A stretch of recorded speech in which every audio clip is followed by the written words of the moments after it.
Even at the end, Caitlin Clark got hacked in the last 2.9 seconds of the game. Caitlin Clark was hacked. No call. Should have been 3 free throws. 3 of them, bro. She should have had 3. Breaking news. The WNBA just pulled off the heist of the century, and no, it wasn't over a sneaker deal. It was the referees blatantly robbing Caitlin Clark and the Indiana Fever in broad daylight. If you thought the New York Liberty won this, game on talent alone, think again. One shady call turned the entire match into something more dramatic than a Real Housewives reunion. Did the refs forget their glasses or just their integrity?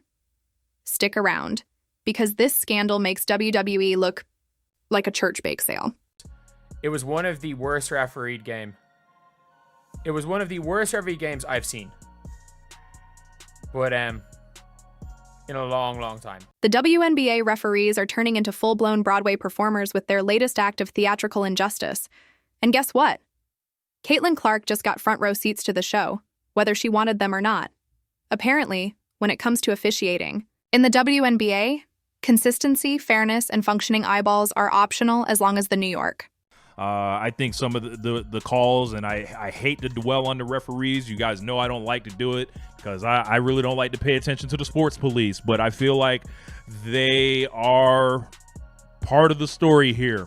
At the end, the last play, Caitlin Clark has a chance to attack going left with Natasha Cloud. She sticks the hand in, kind of looks like a clean steal, can't really tell. You can call that as a reach. Refs choose not to. Stephanie White chooses not to challenge. Indiana Fever versus New York Liberty, one of the most anticipated matchups, largely because Caitlin Clark has managed to drag the entire franchise into the national spotlight, kicking and screaming like a one-woman basketball rescue mission. But despite Clark's heroics and Indiana's best efforts to play, actual basketball, someone forgot to inform the referees. No. We put names on it. We put names on it. When the referees aren't good, we put names on it. Angelica, Ryan, Aegon, Abazi. Folks, I'm watching that game. I noticed Aegon's bald head from anywhere. I can be over here in New Jersey, look out my window and be like, oh, that's Aegon over there. What's he doing down the street? He doesn't live anywhere over here. I can recognize that bald head. I can pick that bald head out of a lineup. Don't show me his face, just show me the shine. Show me the glisten on the top of his head, and I can say, yeah, that's Aegon. These 3 referees were atrocious today. But I do want to say, Ryan Sessano, I did a lot of calling out referees last year. Ryan, I'm not too familiar with you, Ryan. But now you are on my radar. Now, don't get it twisted, the Liberty are legit. Stacked roster, killer chemistry, and more depth than a Shakespearean monologue. But when the refs start handing them free points like Oprah giving away cars, you get a foul, you get a foul. You have to wonder if someone spiked their Gatorade with a splash of pure, unfiltered New York favoritism. By the time the third quarter rolled around, it stopped feeling like a basketball game and started looking more like a parody sketch titled Foul on Caitlin? The Musical, starring the refs as tone-deaf headliners and Clark as their unwilling punching bag.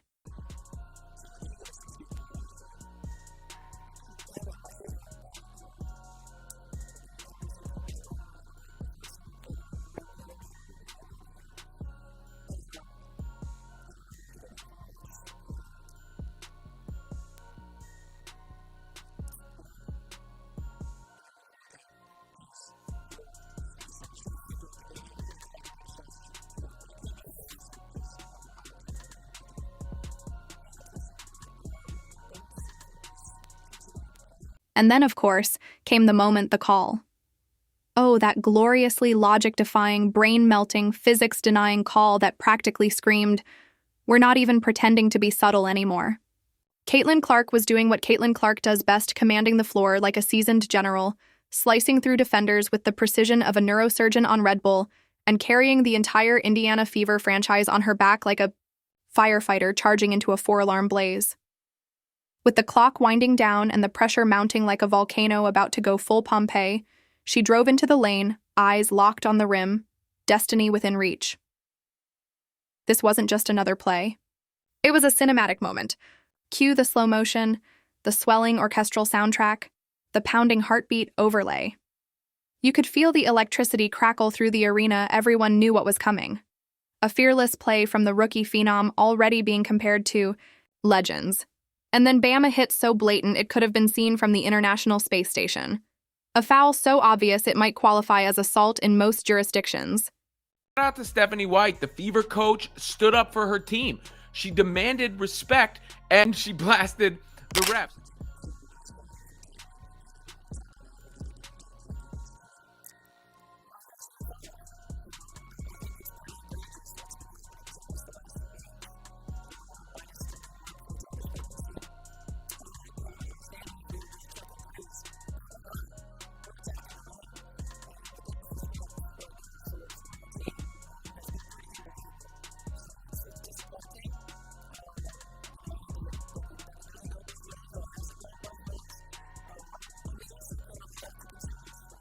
Her arm was hacked, her momentum thrown off, and she hit the floor in a way that screamed crime scene more than basketball play.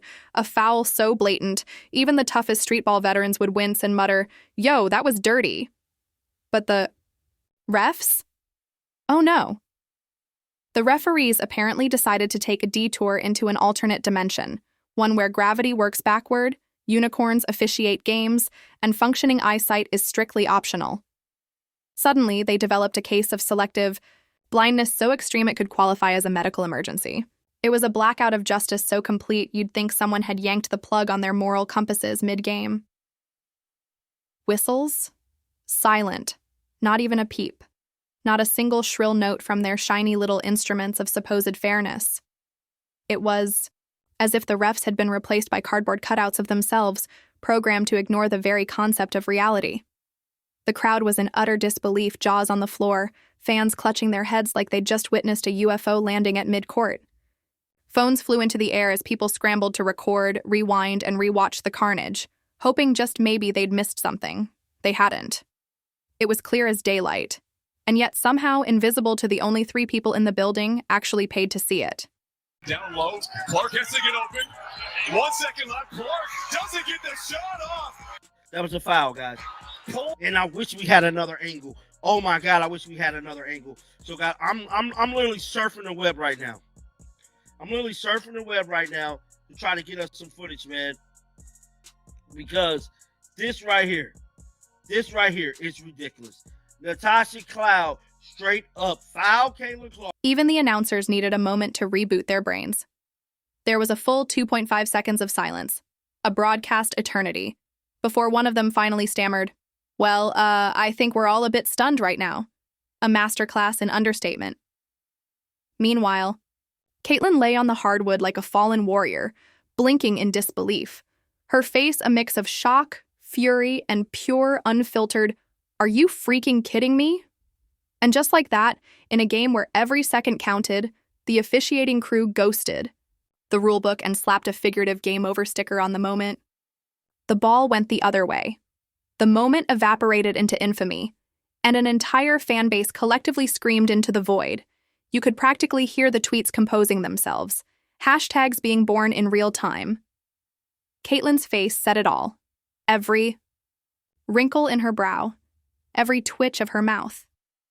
It was the face of a competitor who had just been robbed under the brightest lights, not just of points, not just of a win, but of respect. Of the simple assurance that doing everything right would earn you the outcome you deserve. No doubt about it.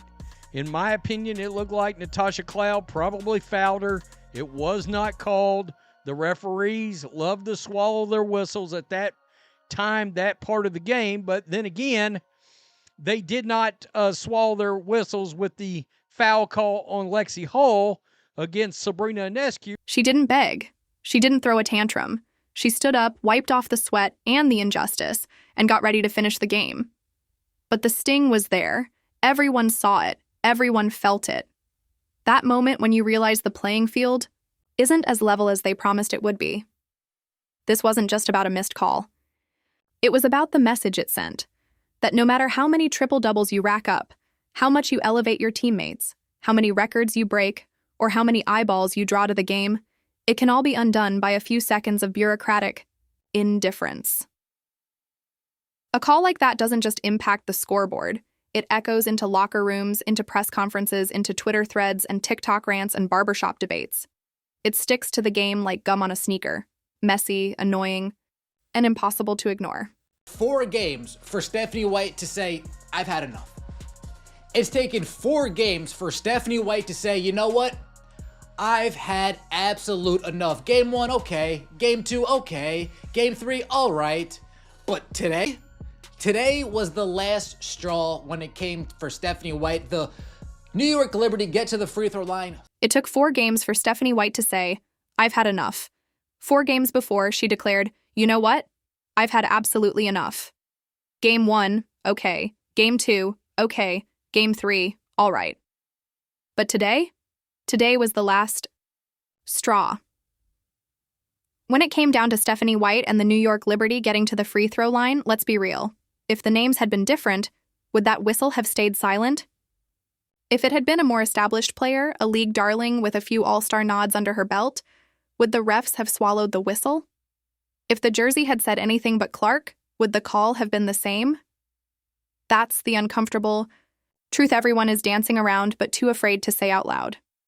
Moments like this peel back the glossy veneer of fairness in sports. Suddenly, the myth of equal treatment looks laughable. The illusion that the game rewards only merit dissolves, with one gut punch of a no call. But this wasn't just a routine miss. It felt like a betrayal of hustle, a betrayal of excellence. Caitlin Clark left it all on that court, every ounce of fire, skill, and heart. And what did she get? Not even the courtesy of a whistle. Just deafening silence. No explanation. No justice. Just a void where fairness was supposed to live. In a game where sound defines consequence, silence from the officials can scream the loudest. It says, "You don't matter enough." And that echo travels far beyond the hardwood. Yeah, I was like super frustrated watching this game. It was not called the same for both teams. And you know, I haven't been one to call out the refs a lot I hadn't been one to call out the refs a lot last season, but this season it's so apparent that how lopsided the officiating is. But you know what? I still feel better about this game than I felt about the win that the Fever had. Now, let's talk about the most infuriating, blood-boiling, jaw-droppingly ridiculous moment of the entire game. The phantom foul call on Lexi Hall that practically gift-wrapped the win for the New York Liberty. That single moment changed everything. With the score tight and tension thick enough to slice with a knife, the referees decided to toss common sense out the window and hand the Liberty a 2-point lead on a silver platter. And not because of skill, hustle, or an actual foul. Oh no. They apparently saw something no one else on Earth did. Seriously, what foul? Lexi Hall was as clean as a whistle on that play. No contact, no shove, no arm swipe, nothing. If anything, she was delivering the kind of defense coaches dream about. But for reasons only known to the refs' overactive imagination, they called a foul. It was almost like they were auditioning for a daytime soap opera and mistook the court for a stage. Replay after replay showed the same thing. No contact. 0. Nada. But sure, let's pretend she committed a crime worthy of awarding free points to the opposing team. Downhill. So, this is them calling a foul on Lexi Hall, right? This foul is determining. This foul right here was the reason they won the game. This foul right here, guys. The game was tight. I mean, she turns the corner and gets downhill. I don't know, Lexi Hall vertical. Maybe that's offense-initiated contact, and maybe Stephanie White's going to take a look at it. Chance to give the Liberty the lead. I mean, she turns the corner and gets downhill. Guys, even the commentator said maybe that's offensive. Guys, The timing couldn't have been worse. That bogus call gave the Liberty just enough of an edge to eke out a win they didn't deserve. And yes, it felt fake. Because it was. This wasn't just about Lexi Hall. It was a slap in the face to the Indiana Fever as a whole, and more specifically to Caitlin Clark, who's already had to deal with enough shady calls and questionable treatment to last an entire season. It's starting to feel like there's a vendetta brewing against the Fever, and Clark in particular. She's the most watched rookie, the talk of the league, and clearly not everyone is thrilled about it. The officiating in this game made it painfully obvious. If they can't stop her with defense, maybe they'll try to stop her with whistles. The fans saw it. The replays proved it. The commentators hesitated. But the scoreboard didn't care. In the end, the Liberty walked away with a win wrapped in controversy. If this is what fair play looks like now, someone better check the rule book, because it's clearly written in invisible ink. You think about the foul on the previous play with Sabrina and how she went at Lexi Hull. They call it that time. Bonner gets whacked on the other end. They don't do anything. I don't know, man. I don't know how to feel about this. I feel like it was kind of stolen from the Fever a little bit here. Of course, the refs, in their infinite wisdom and unwavering commitment to chaos, saw this interpretive flailing, this off-Broadway level dramatics from the defender, and collectively decided, yes, this is absolutely a foul on the rookie, who's single-handedly reviving our entire league's ratings and fan interest. Obviously, she must be punished for playing basketball too well. So naturally, they slapped a foul on Caitlin Clark of the Indiana Fever, because apparently, breathing within a 3-foot radius of a defender is now illegal. She was sent to the bench, Indiana's momentum was thrown into a blender, and the officials probably gave themselves a little fist bump for their heroic efforts in maintaining balance. Because why wouldn't they? That's the vibe now. Call. A foul on Caitlin for existing too confidently, or maybe for blinking too aggressively near someone's aura. And when she's actually fouled, hacked, smacked, or leveled, you just look away, adjust your whistle, and pretend the laws of physics glitched for a second. It's performance art disguised as refereeing, and Caitlin's just the unlucky lead in this absurd production. Somewhere, a ref is probably rewriting the rulebook in crayon. Thou shalt not shine too brightly unless thou art a veteran. One foul that happened, or the non-call, and one of the things that happened during this whole game is the referees for again, what, the second game in a row, I guess? Definitely for the second game of the season, the referees swallowed their freaking whistles when it came to the Indiana Fever, and Stephanie White has lost her mind over it, and I don't blame her. I mean, at least she's standing up for the team, making it a public issue, so now the WNBA is at least on notice that everybody knows it now, that this team is not getting any calls. So now what? Does the league pretend it didn't happen? Do they tuck this moment under the rug with all the other oops calls, hoping we all develop sports amnesia by next week? Or do they finally take a hard look at what real accountability looks like, because the fans saw it, the players felt it, and Caitlin Clark, she lived it, and she won't forget it. Moments like that don't just disappear. They fuel comebacks. They inspire reckoning. They become rallying cries. And Caitlin Clark doesn't need your whistle. She'll just take your soul the next time down the court.